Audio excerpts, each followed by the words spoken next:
नित्यानन्देश्वर सदाशिव समारम्भां नित्यानन्देश्वरि आदिशक्तिमध्यमाम् अस्मदाचार्यपर्यन्तां वन्दे गुरुपरम्पराम्.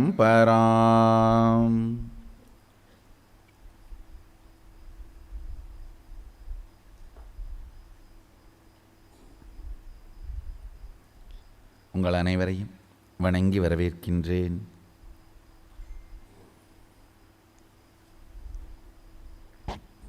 உலகம் முழுவதிலும் அமர்ந்திருக்கும் அன்பர்களையும் பக்தர்களையும் சீடர்களையும் ஆரா தொலைக்காட்சி, தீபம் தொலைக்காட்சி, நித்யானந்த தொலைக்காட்சி மூலமாக அமர்ந்திருக்கும் அன்பர்களையும் பார்வையாளர்களையும் நேயர்களையும் தமிழ் உலகை வணங்கி வரவேற்கின்றேன். சதாசிவ பரம்பொருளின் சாநித்தியத்தை நாம் கொண்டாடுகின்ற பிரம்மோற்சவத்தின் 6ஆம் நாள் இன்று.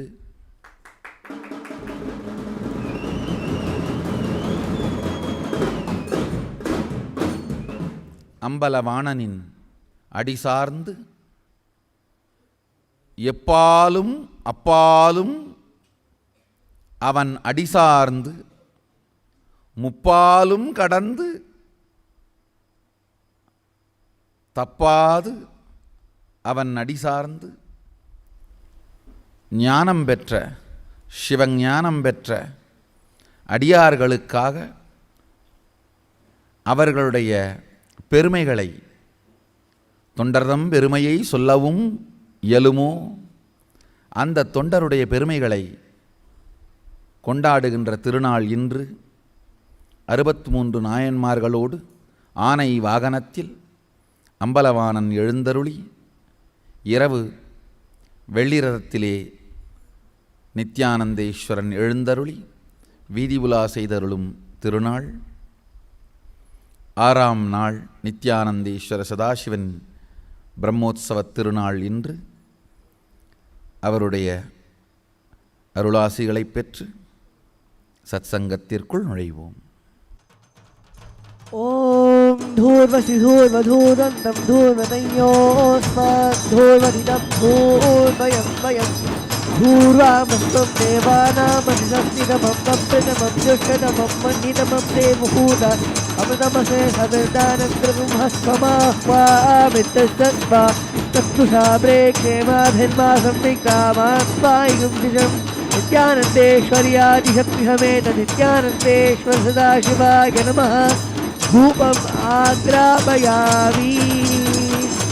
ओम दीप्य स्वजातवेदो भग्नं निर्धर्मम पशोगष्टमह्यमावह जीवनं झदिशो दिशा मानोहितं श्रीजातवेदो कामश्वं पुरुषं जगते. ओम सोमो वा एतस्य राज्यमादत्ते यो राजा सम्राज्यो वासो मे देदते देवस्वामेतानि हवीकुं शिववन्ति तेतामन्तो वै देवानागुं सवाः. சத்சங்கத்திற்குள் நுழைவோம்.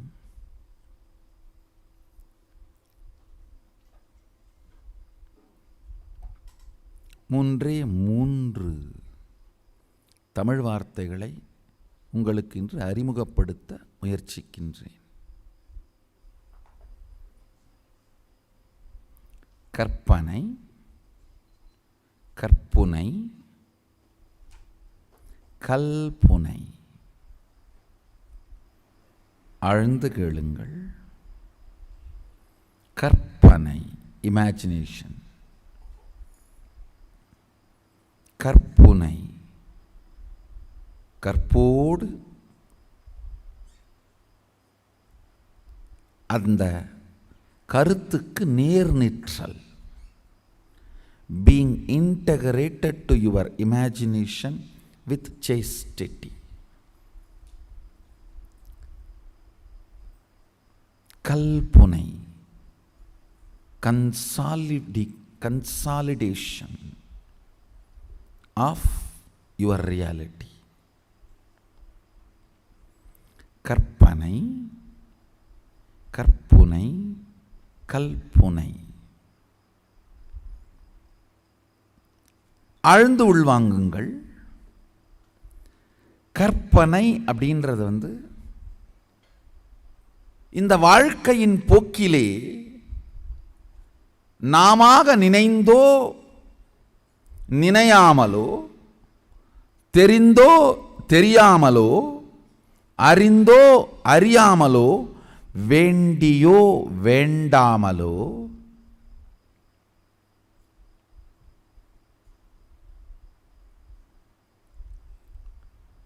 முயற்சித்தோ அல்லது விபத்தாகவோ நமக்குள் ஓடுகின்ற எண்ண ஓட்டங்களைத்தான் கற்பனை என்கின்ற வார்த்தையாலே சொல்லுகின்றேன்.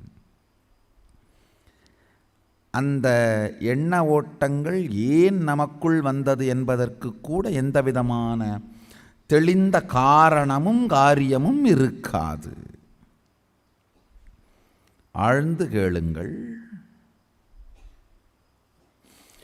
ஏன் இந்த எண்ண ஓட்டங்கள் நமக்குள் வந்தது? காரணம் இருக்காது.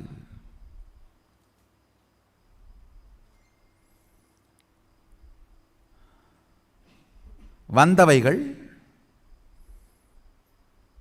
நமக்குள் தங்குமா தங்காதா? அது தங்குகின்ற அளவிற்கு சரியானதுதானா சரியானது அல்லவா? அது தங்குவதனால் நம் வாழ்க்கை மலருமா மலராதா என்கின்ற எந்த விதமான ஆராய்ச்சியோ அல்லது அறிவோ இயக்கப்படாமல் காரணம் இன்றி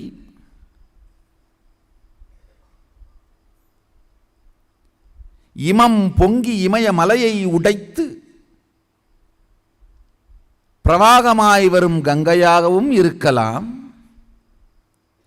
காரணம் தெரியாது பல வீட்டு கழிவறையிலிருந்தும் வெளிவரும் சாக்கடையாகவும் இருக்கலாம்.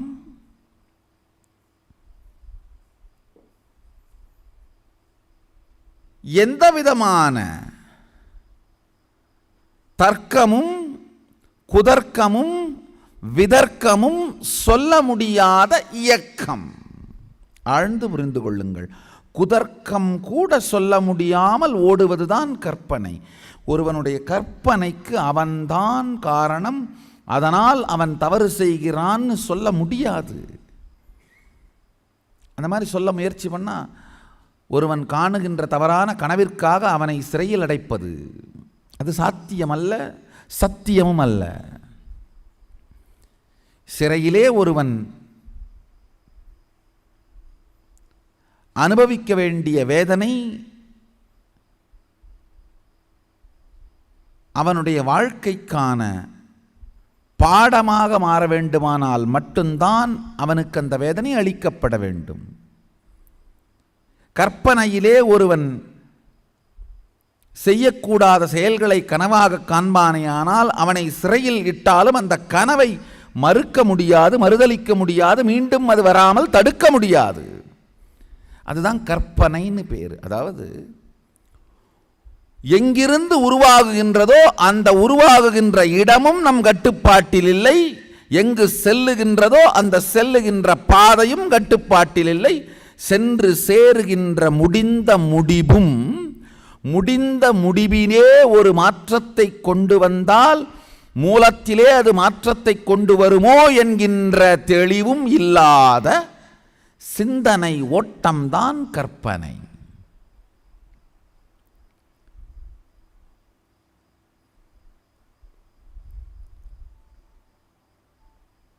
பொங்கி வரும் காட்டாரை கடல் துவாரத்திலே அணையிட்டு தடுத்தால் கூட அந்த தடுப்பு பொங்கி வருகின்ற இடத்திலே நிகழ்கின்ற நிகழ்வை எந்த மாற்றத்தையும் செய்யாது. தடுப்பதனால் கூட தடுமாற்றத்தை உருவாக்க முடியாத பொங்கலின் போக்கு கற்பனை. ஆழ்ந்து புரிந்து கொள்ளுங்கள். தடுப்பதனால் கூட பொங்கலின் போக்கை தடுக்க முடியாத, தர்க்கத்திற்கோ குதர்க்கத்திற்கோ கட்டுப்படாத, நீங்கள் தர்க்கத்தாலே முறையாக கரை செய்தாலும் குதர்க்கத்தாலே அணை செய்தாலும் பொங்கும் ஆற்றின் போக்கை நிறுத்த முடியாது, பொங்கும் தன்மையை மாற்ற முடியாது. அதுபோலே நீங்கள் அணை செய்தாலும் கரை செய்தாலும் வினை செய்தாலும் உங்களுடைய எண்ணங்களின் போக்கை கட்டுப்படுத்த முடியாத அளவிலே போகின்ற எண்ணங்களுக்குத்தான் கற்பனை என்கின்ற பெயர். கற்பனை உங்கள் வாழ்க்கையின் மூலப்பொருள். அது சரியென்றும் சொல்ல முடியாது, தவறென்றும் சொல்ல முடியாது, முறை என்றும் சொல்ல முடியாது, குறை என்றும் சொல்ல முடியாது, நிறை என்றும் சொல்ல முடியாது. முறையோ குறையோ நிறையோ அதன் பலனை சார்ந்து கொடுக்கப்படுகின்ற பட்டம். இங்கு உங்கள் கற்பனையின் பலன் வாழ்வில்தான் தெரியுமே தவிர கற்பனை நிலையிலே உங்களுக்கு தெரிவதில்லை. கற்பனைக்கும் வாழ்விற்கும் இடைவெளி தெரியாதவன் மூடன். கற்பனையினால் வாழ்க்கை செய்யப்படுகிறது என்று நினைப்பவன் அரைமூடன். கற்பனையில் இருந்துதான் வாழ்க்கை உருவாகின்றது என்று நினைப்பவன் குறைமூடன். கற்பனைக்கும் வாழ்க்கைக்கும் நெருங்கிய தொடர்புண்டு என்று நினைப்பவன் நிறைமூடன். கற்பனை கடக்கும் பொழுதுதான் வாழ்க்கை மலருகின்றது என்று தெரிந்திருப்பவன் ஞானி.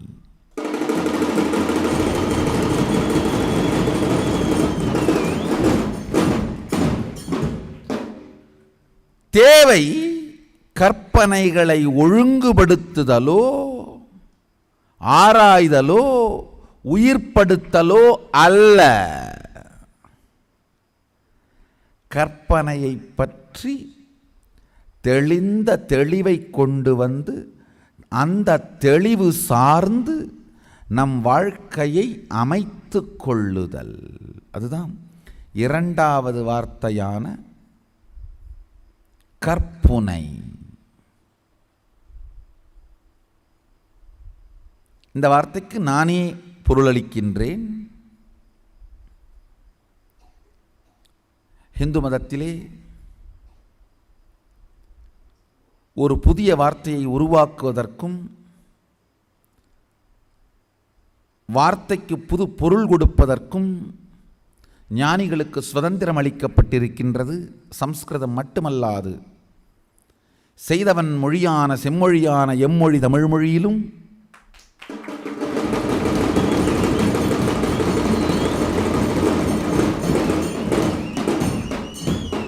சிந்தை நிறைந்து சொல்வதற்கு அரிய சத்தியங்களை சொல்ல முயற்சிக்கும் சித்தர்களுக்கு பரிபாஷை என்கின்ற விதிவிலக்கு அளிக்கப்பட்டிருக்கின்றது. சம்ஸ்கிருதத்திலே ஆர்ஷ பிரயோகம் என்று சொல்வோம், தமிழிலே பரிபாஷை என்று சொல்வோம். சொல்லும் சொல்லுக்கு சொல் சுமக்கும் பொருளும் சொல் சுமக்கும் பொருளால் காட்டப்படும் ஒளி அருளும் மூன்றும் இவர்களாகவே உருவாக்கி சொல்வதற்கான இலக்கண முறையைத்தான் பரிபாஷை என்கின்ற பெயராலே சித்தர்களுக்கு அளிக்கப்பட்டிருக்கின்ற சுதந்திரம் இது. நக்கீரனும் கீற முடியாத மொழி கடந்த அறிவு பிரதேசத்தின்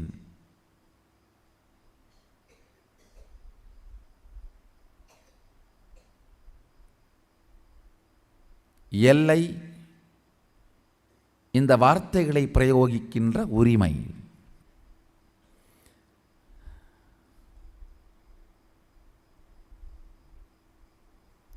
கற்பனை. கற்பனை என்பது காட்டுத்தனமாக உருவாகும் பொழுதோ அழியும் பொழுதோ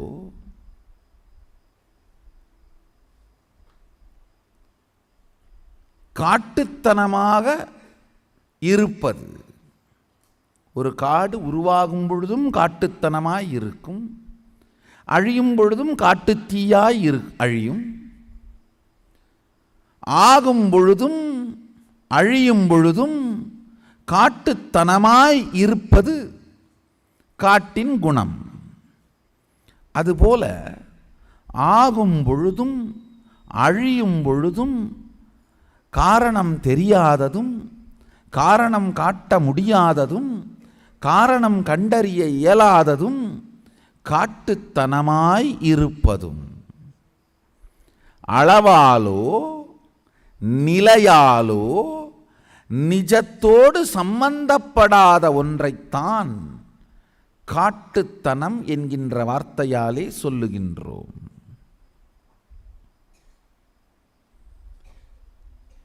அளவு மற்றும் நிலை,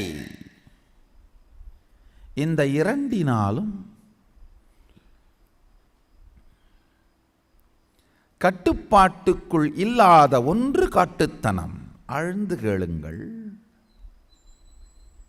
இந்த சத்தியத்தை உள்வாங்கி அதை ரசிக்கவும் ருசிக்கவும் துவங்கினீர்களானால் இந்த சத்தியங்கள் உங்கள் வாழ்க்கையையே புசித்துவிடும். கற்பனை உங்கள் எல்லோருக்குள்ளும் எப்பொழுதும் நிகழ்ந்து கொண்டிருக்கின்ற ஜீவ ஊற்று. உங்களால் மட்டுப்படுத்தவும் முடியாது, கட்டுப்படுத்தவும் முடியாது.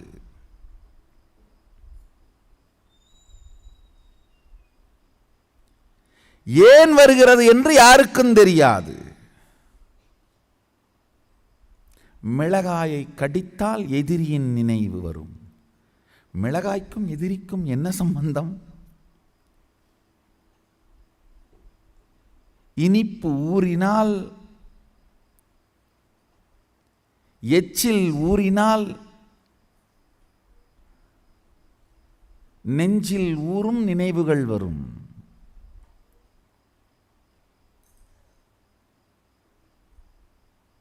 ஏன் யாருக்கும் தெரியாது.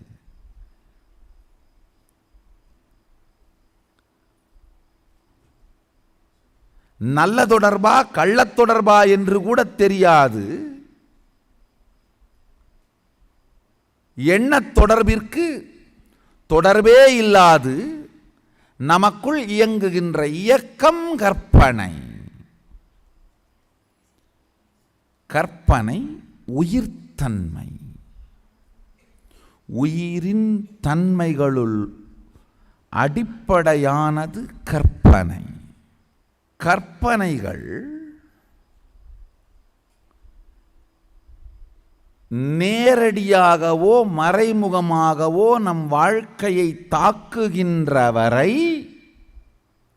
துக்கம் தொடரும், தூக்கம் தொடரும். மூன்றாவது கண் விழிப்படைந்தால் கற்பனையும் இருக்காது, கனவும் இருக்காது, மனதும் இருக்காது.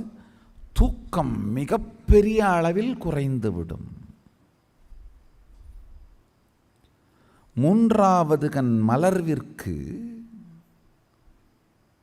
ஒரு மிகச்சிறந்த லட்சணம் பல பேர் என்கிட்ட வந்து கேட்குறது உண்டு, சாமி எனக்கு 3வது கண்ணு திறந்துருச்சா, திறந்துருச்சா, ஓப்பன் ஆகிக்கிச்சா?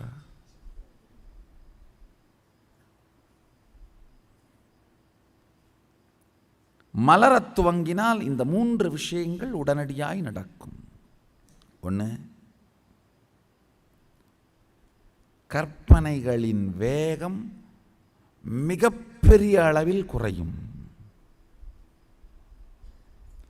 கனவுகளின் தாக்கம் மிகப்பெரிய அளவில் குறையும்.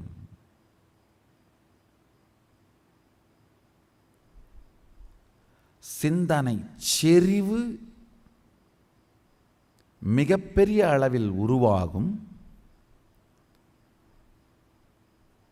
துக்கமும் தூக்கமும் பெரும்பகுதி மறைந்து ஒழிந்துவிடும். நீர்மூழ்கி கப்பலின் 4புறமும் இல்லை 10 புறமும்னு சொல்லலாம், 8 திசை மேல் கீழ் 10 புறமும் நீர் இருக்கும். ஆனால் ஒரு படகிலே அடிப்பகுதி மட்டும்தான் நீர் தொடும்.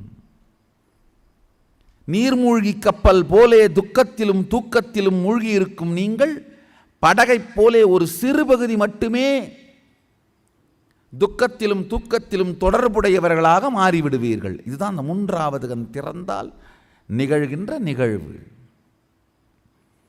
நீர்மூழ்கி கப்பல் 10 திசையிலும் தண்ணீரால் மூழ்கி கிடக்கும். கப்பலோ அடிப்பாகம் மட்டும், அதுவும் ஒரு குறிப்பிட்ட அளவு மட்டும் தண்ணீரில் இருக்கும். நீர்மூழ்கி கப்பல் போலே துக்கம் மூழ்கியாக இருக்கும் நீங்கள் அதிலிருந்து வெளிவந்து துக்கத்தின் மேல் மிதக்கின்ற மிதவையாய் மாறிவிடுவீர்கள். அதுதான் 3வது கண் விழிப்பதற்கான முதல் லட்சணம். இந்த கற்பனை தான் காட்டாற்று வெள்ளம். காட்டாற்று வெள்ளம் காரணமே தெரியாமல், காரணமே இல்லாமல், ஏன் எதற்கு என்று நம் அறிவால் புரிந்து கொள்ள முடியாமல் பொங்கி வருகின்ற மந்தாகினி போல, மந்தப்படுத்த முடியாது பொங்கும் மந்தாகினி போல, இமயத்தின் பனி உருகி இமயமலையையே வெட்டுவதுதான் மந்தாகினி. பனி கரைந்து மலையை வெட்டுகின்றதை பனிமலையாம் இமயத்தில் காணலாம். அந்த மலையில் படிந்த பனி உருகி பொங்கி பெருகி தன்னுடைய வேகத்தால் அல்ல, நிரந்தரமான இருப்பின் பலத்தால். நல்லா தெரிஞ்சுக்குங்க, வேகத்தால் செய்யப்படுவது சில செயல்கள், இருப்பின் பலமான விவேகத்தால் செய்யப்படுபவை பெருஞ்செயல்கள்.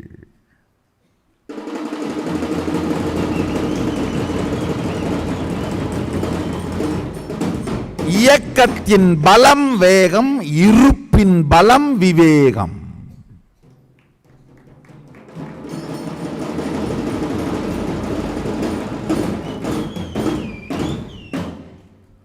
பொங்கும் பனிமலையில்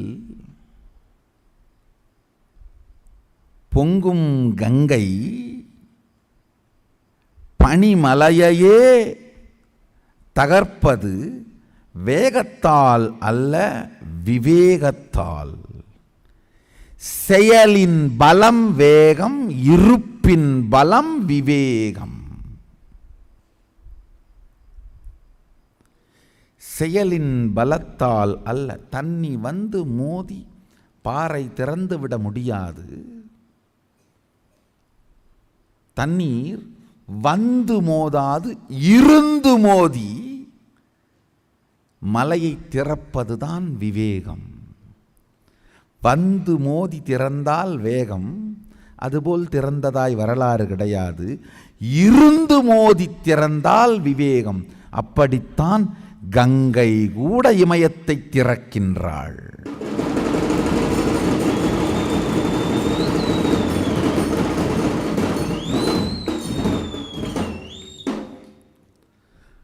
வந்து மோதுவது சக்தியின் பலம், இருந்து மோதுவது சிவத்தின் பலம்.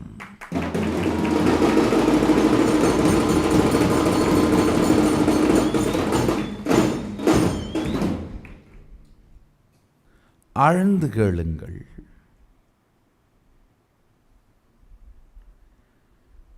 கற்பனையின் போக்கினால் வாழ்வு வடிவமைக்கப்பட்டு விடுவது இல்லை.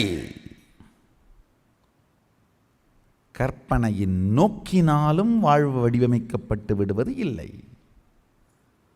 நோக்கினாலும் போக்கினாலும் வாழ்வு வடிவமைக்கப்பட்டு விடுவதே இல்லை. இரண்டாவது வார்த்தையான கற்பனை, ஆழ்ந்து கேளுங்கள். எவ்வாறு நம் வாழ்க்கை அமைய வேண்டும் என்று நாம் நினைக்கின்றோமோ அந்த சத்தியத்தை தெளிவாய் புரிந்து கொண்டு அதற்கு கற்போடு நேர்மையாய் இருத்தல். உள்ளத்தாலும் உள்ளுதலாலும் உணர்வாலும் உணர்ச்சியாலும் உயிராலும் உயிரின் உயிர்ப்பாலும் ஒரு கருத்திற்கு நேர்மையோடு இருத்தல் கற்பு. உள்ளத்தாலும் உள்ளத்தின் உள்ளலாலும் உணர்வாலும் உயிராலும் உணர்ச்சியாலும் உயிர்ப்பாலும் உயிரின் உயிர்ப்பாலும் கொண்ட கொள்கைக்கு நேர்மையோடு இருத்தல் கற்பு. நம்ம எல்லாருமே ஏதோ ஒரு சத்தியத்துக்கு கற்போட இருக்கோம். இல்லை சாமி, எதுக்கு கற்போட நான் இருக்கிறேன்னு எனக்கே தெரியல, குழப்பமா இருக்கு. அப்ப குழப்பத்திற்கு கற்போடு இருக்கிறீர்கள் நீங்கள். குழப்பத்துக்கு நேர்மையோடு இருக்கிறீர்கள். ஏதோ ஒன்றிற்கு நிச்சயமாக கற்போடு இருந்தே தீருவோம். கற்பனையிலிருந்து கற்புனைக்கு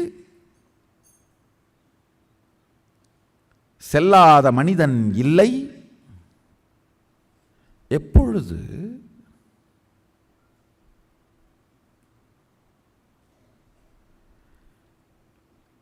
கொள்கைக்கு நேர்மையை நாம் கொண்டு வருகின்றோமோ அப்பொழுதே நம் வாழ்க்கையை செதுக்கத் துவங்கி விடுகின்றோம். நேர்மை இல்லாத பொழுது இறைவனே வாழ்க்கையை கொடுத்தால் கூட அதை சிதைத்து விடுவோம். நேர்மை வரும்பொழுது நம் வாழ்க்கையை செதுக்கத் துவங்கி விடுகின்றோம். செதுக்கலும் சிதைத்தலும்.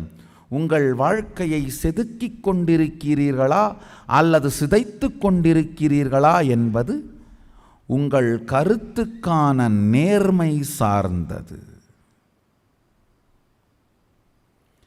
நிலைமையும் நேர்மையும்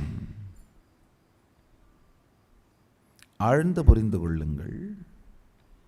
நிலைமையும் நேர்மையும் இருப்பது எது? அது நிலைமை. அடைய வேண்டியது எது? அந்த கருத்துக்கு நீங்கள் காட்டுகின்ற கற்பு நேர்மை. அடைய வேண்டிய நிலை உடல் நலமாயிருக்கலாம், உயிர் நலமாயிருக்கலாம், மனநலமாயிருக்கலாம், பணபலமாயிருக்கலாம், எதுவாக வேண்டுமானாலும் இருக்கலாம். அடையப்பட வேண்டியதோடு நீங்கள் காட்டுகின்ற நேர்மைத்தன்மையைத்தான் கற்புனை என்கின்ற வார்த்தையினால் விளக்குகின்றேன்.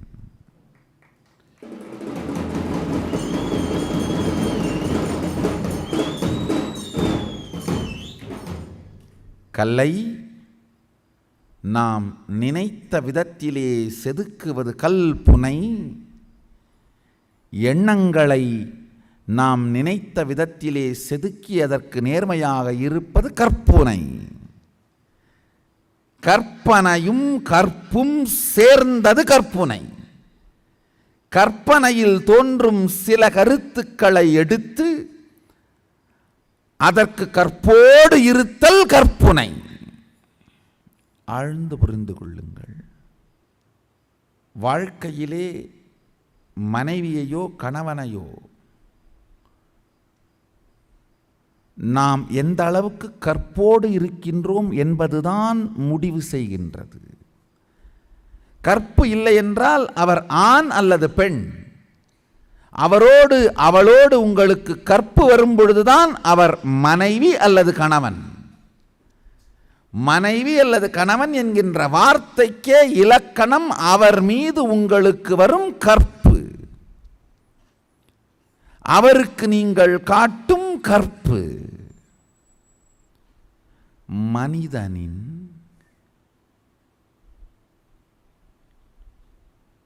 வாழ்வியல் முடிவுகளில்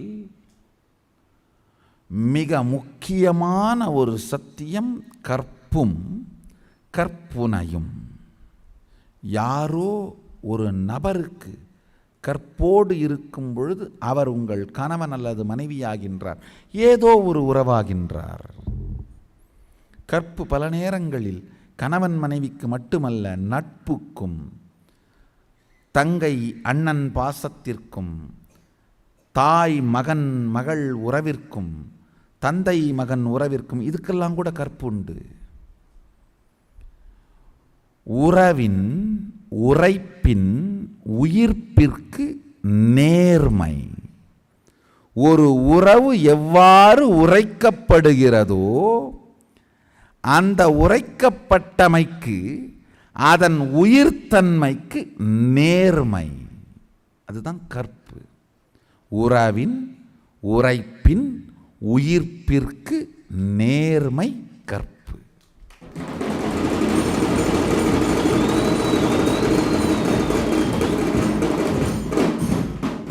நம் இருவருக்கும் இது போன்ற உறவு இருக்க வேண்டும் என்று உரைத்து கொண்டு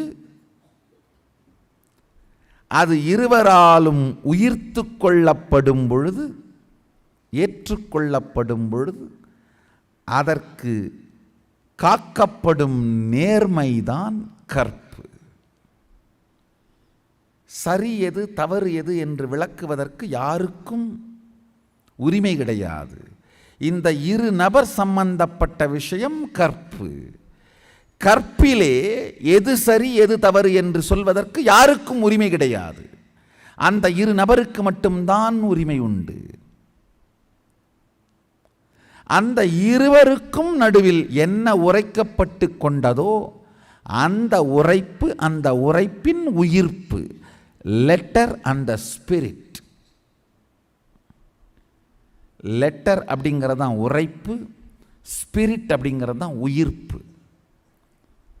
இரு நபருக்கு இடையிலேயும் பரிமாறிக்கொள்ளப்பட்ட உரைப்பிற்கும் உயிர்ப்பிற்கும் இருக்கும் நேர்மை கற்பு. குரு சிஷ்ய உறவிற்கு கூட கற்புண்டு. இறைவனுக்கும் பக்தனுக்கும் இருக்கும் உறவிற்கும் கற்புண்டு. சுத்தாத்வைத அனுபூதி நிலையிலே தானே சதாசிவ பரம்பொருள் என்று உணர்ந்திருக்கும் அந்த நிலையில் கூட தனக்கும் தனக்குள் இருக்கும் உறவிற்கும் கற்புண்டு.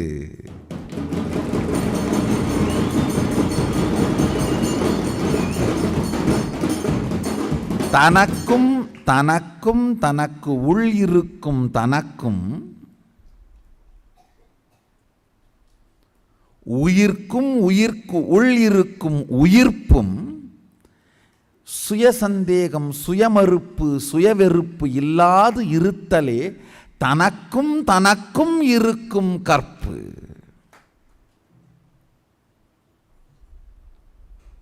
தான் தன்னை தனதாக்கிக் கொள்ளும் முறைக்கு கற்பு. தனக்கும் தனக்கும் இருக்கும் உறவில் தன் மறுப்பும் தன் வெறுப்பும் தன் சம்சயமான சந்தேகமும் இல்லாது இருத்தலே தன் கற்பு.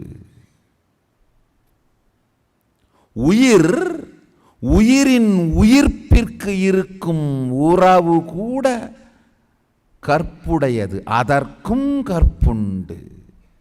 ஏற்றுக்கொள்ளப்படும் நெறிவு நிலை தவறாது நிற்றிருத்தல் கற்பு. ஏற்றுக்கொள்ளப்படும் நெறிவிற்கு நிலை தவறாது நிற்றல் கற்பு. எப்போ ஒரு நபருக்கும் உங்களுக்கும் உரைத்து கொள்ளப்படும் வார்த்தைக்கும் அதன் உயிராக இருக்கின்ற உண்மைக்கும் நீங்கள் கற்போடு இருக்க துவங்குகிறீர்களோ அப்பொழுதே அந்த நபர் உங்கள் பாகமாய் மாறிவிடுகின்றார்.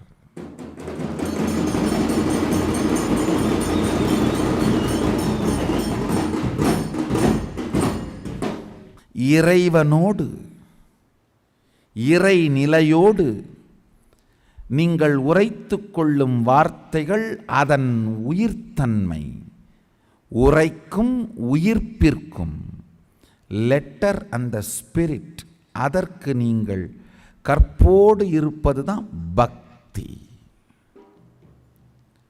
உங்களுக்கு நீங்களே உரைத்து கொள்ளும் வார்த்தைக்கும் அதன் உயிர்ப்பிற்கும் கற்போடு இருத்தல் ஞானம்.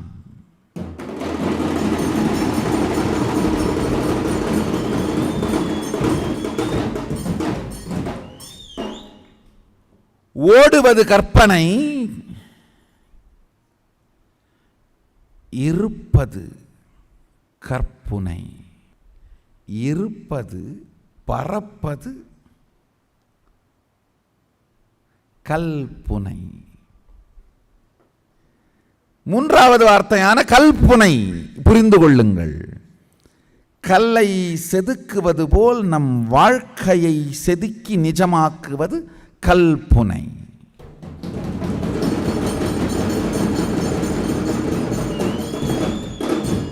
எந்த ஒரு கருத்திற்கும் நேர்மையோடு அதன் உரைப்பிற்கும் உயிர்ப்பிற்கும் நேர்மையை கொண்டு வருவீர்களானால் அது நிஜமாக சத்தியமாக மாறத் துவங்கிவிடும். If you bring integrity to the letter and the spirit, to the concepts you cherish, it manifests as reality. சில பேர் என்கிட்ட கேட்டாங்க, சாமி உங்கள் சத் சங்கத்தில் நிறைய ஆங்கில வார்த்தைங்களை உபயோகப்படுத்துகிறீங்களே, உலகம் முழுக்க வெளிநாட்டு பல நாட்டு அன்பர்கள் வர்றதுனால அவர்களுக்கு புரிவதற்காக சொல்கிறீங்களா? இல்லையப்பா, சத்தியமாய் சொல்கிறேன், தமிழனுக்கு புரிவதற்காகத்தான் இடையிடையில் ஆங்கில வார்த்தைகளை உபயோகப்படுத்துகின்றேன்.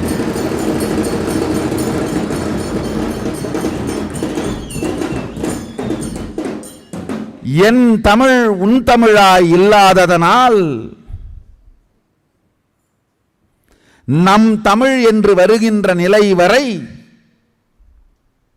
வேறு வழியில்லாமல் ஆங்கிலத்தால் நான் அடிக்கடி அறிவுறுத்த வேண்டி வருகின்றது. தயவு செய்து ஆங்கில வார்த்தைகள் வெளிநாட்டவர்களுக்கு என்று நினைக்காதீர்கள். உள்நாட்டு சொந்த தமிழ்நாட்டு சைதாப்பேட்டை தமிழர்களுக்காகவே.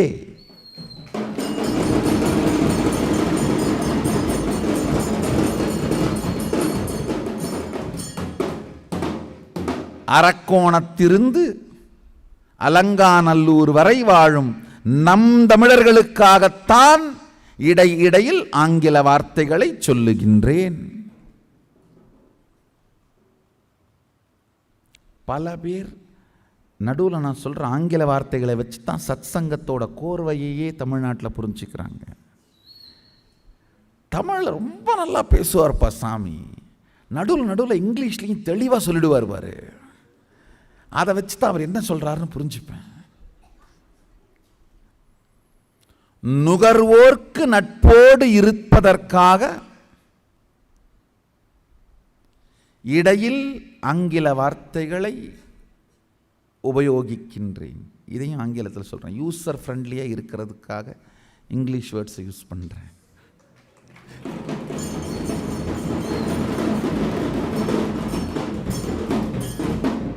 நுகர்வோர்க்கு நட்புனை.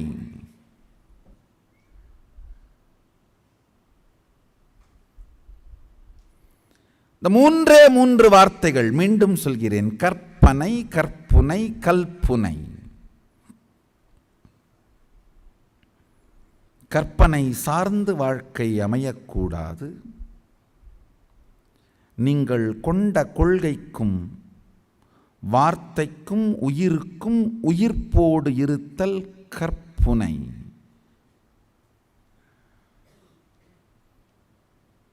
அதனாலே உங்கள் வாழ்க்கை மலர்வது கல்புனை. கன்சாலிடேஷன் of your life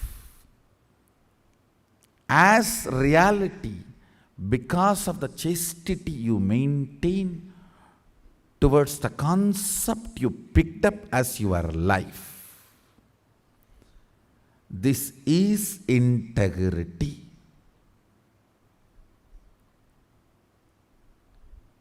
கொண்ட கொள்கை, கருத்து இவைகளின்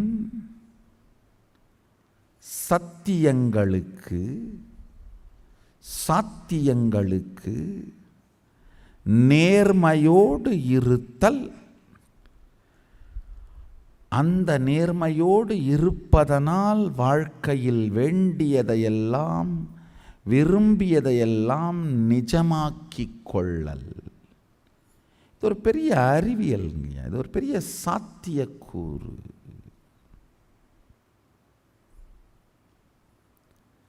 கற்பனையினாலே வாழ்க்கையை வாழ்ந்துவிட முடியும் என்பவன் மூடன். இந்த மூடர்களை ஒண்ணுமே பண்ண முடியாது.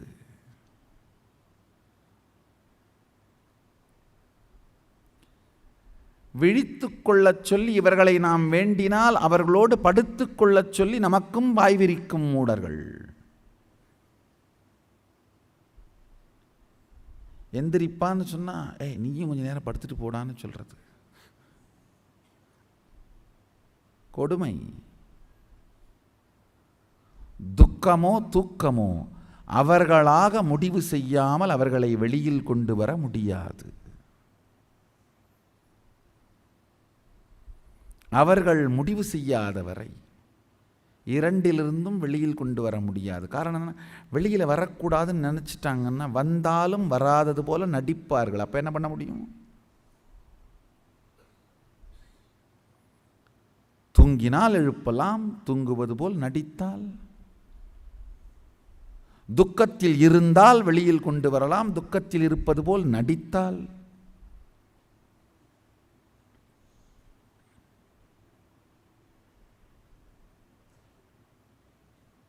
இந்த மூன்று வார்த்தைகளை ஆழ்ந்து சிந்தியுங்கள். கற்பனை. உங்களுடைய வாழ்க்கையின் எந்த பாகமெல்லாம் கற்பனையால் பாதிக்கப்பட்டு கலங்கி போயிருக்கின்றது? கற்புனை. எந்தெந்த பாகங்களிலெல்லாம் கற்புனையான நேர்மை வளரத் துவங்கி இருக்கின்றது?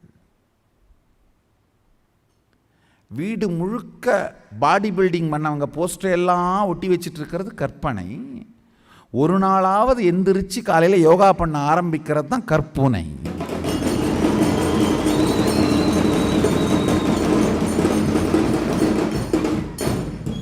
தொடர்ந்து செய்யறதால உடம்பு உருவாகிறது கல்புனை.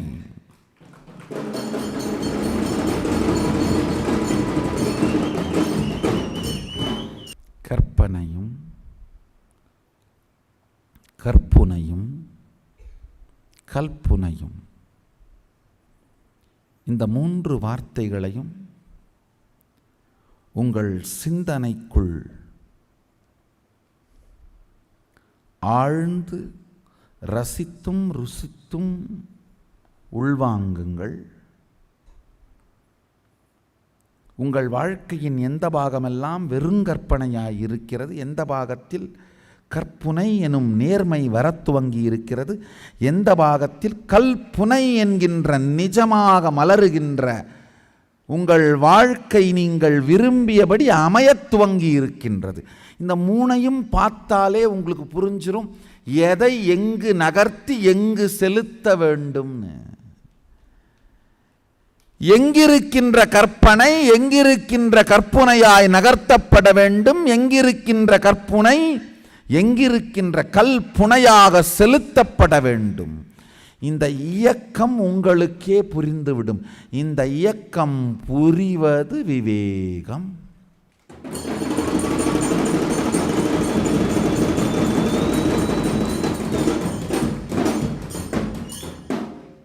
வேகம் விஞ்ஞானமயமாய் இயங்குவது விவேகம்.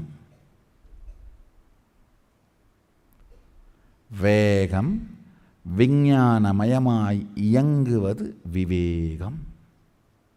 ஆழ்ந்து புரிந்து கொள்ளுங்கள். பெருமான் உருட்டிவிட்ட இந்த உலகப்பந்து உருளுகின்ற வரை அது எவ்வாறு உருள்கின்றது என்கின்ற தர்மமும் உயிரோடு இருக்கும்.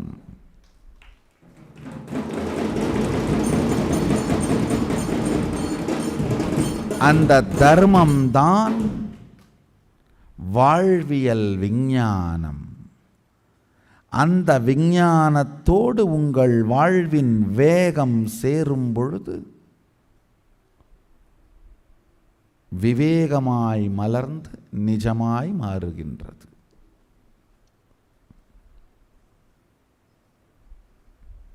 இந்த சத்தியங்களை உங்களுக்குள் நித்தியங்களாக்குங்கள்.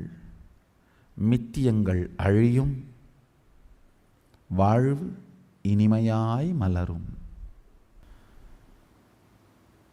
இந்த 3 வார்த்தைகளையும் ஆழ்ந்து சிந்தியுங்கள்.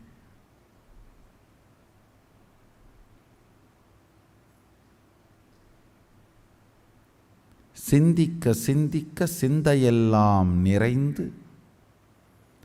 சிவமயமாய் மாறுகின்ற சத்தியங்கள் இவை. இதை சிந்தித்து சிவமயமான அனுபூதியாக மாற்றிக்கொள்வதற்கான தீட்சை சிவதீட்சை. இந்த அனுபவத்தையும் அனுபூதியையும் அடைய விரும்பும் அத்துணை பேரும் செய்ய வேண்டிய செயல், ஞாயிற்றுக்கிழமை கல்பதர் யோகத்திற்காக பெங்களூரு ஆதீனத்திற்கு புறப்பட்டு வருதல்.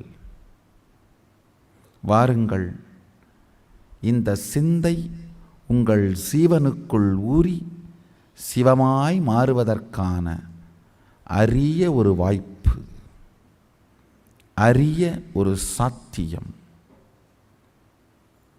நீங்கள் எல்லோரும் நித்யானந்தத்தில் நிறைந்து நித்யானந்தத்தில் மலர்ந்து நித்யானந்தமாகிட ஆசீர்வதிக்கின்றேன். ஆனந்தமாக இருங்கள்.